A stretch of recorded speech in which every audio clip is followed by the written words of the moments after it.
زه وحید الله یو تن د باختر مارکیټ د دکاندارانو لباس فروش یم. د امر بالمعروف او نهی عن المنکر وزارت څه ده دا نړۍ ته او خصوصا افغانستان جامعې ته پوسې ډیر خدمت یې کړی، خصوصا رسنو ته.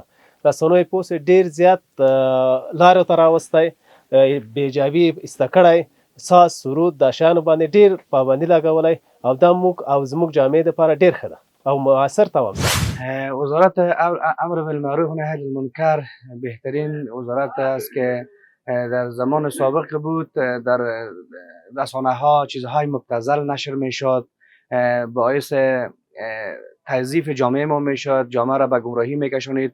اما انشالله خوشبختانه که با برکت لطف پروردگار یکتا و یگانه و وزارت امر بالمعروف بسیار کارهای نیک را انجام داده برای تقویت جوانان، کمی کارهای غیر چیزایی که در تلویزیون ها نشر میشد. انشالله با حکم پروردگار اینها جلوگیری کرده که جامعه ما بر رو به پیشرفت شود. قرات مخنیوي کې ډیر پرمختګ شوی دی.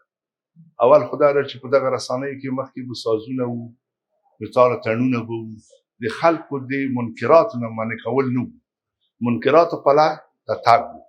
او نن سبا دغه د منکراتو نه خلک د معروف پر بیایي او دا یو نیک کار ده.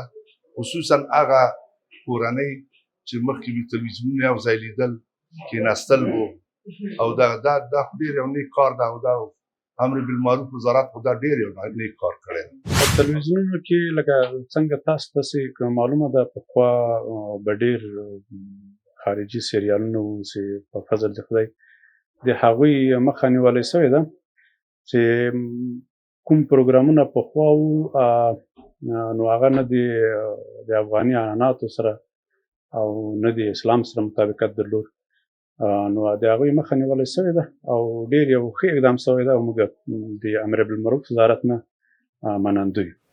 دشمن تبلیغات خود میکنه، اما ما که اینجا موظف هستم و برادرای معلوم است، نه تنها از طرف از اینا بلکه وجدانن ایمانن هر مسلمان وظیفه‌اش است که امر بالمعروف و نهی از منکر بکنه. این تبلیغاتی که رسانه های غرب میکنه این خصیصه ذاتیشانش میخواین که در بین ما مغالطه را پرتن، تبلیغات سو بکنن. ما خود در اینجا چیزی را ندیدیم. فعلا شکر د الله ان دا پروګرامونه چې فعلا مخکې ځي دا یو ډېر منظم پروګرامونه دي چې هغې کې زما اولاد بې تربیه کېږي نه، زما فامیل بې تربیه کېږي نه، بر علاوه چې بې تربیه کېږي نه د هغه نه یو شی اخیستلی شي.